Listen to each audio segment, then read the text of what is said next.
Au cours de cette assise, les deux parties ont ensemble salué l'excellente qualité de leurs relations bilatérales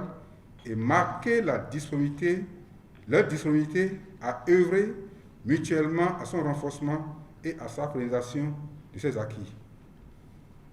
Les deux parties ont également évoqué la question de la pandémie de la COVID-19 et dont les effets n'épargnent aucun pays. Dans ce cadre, la partie allemande a félicité le gouvernement béninois pour la stratégie de riposte nationale définie par le Bénin depuis le début de la pandémie et salué sa pertinence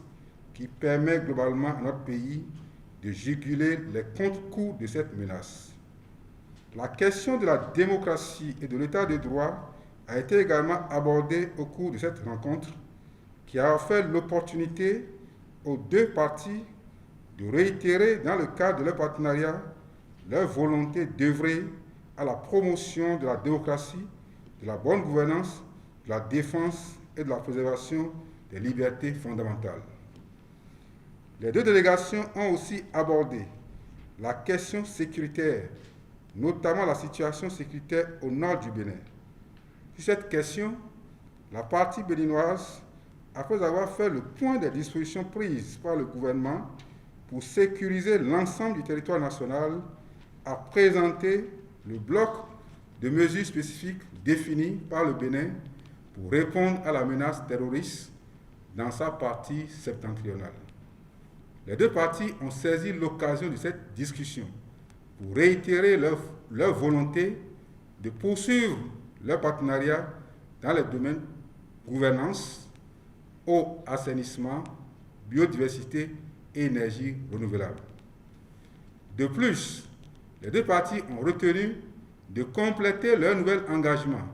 dans la formation technique et professionnelle par un futur appui au développement du secteur privé ainsi qu'au système financier afin de renforcer les conditions d'employabilité au niveau du secteur privé et du système financier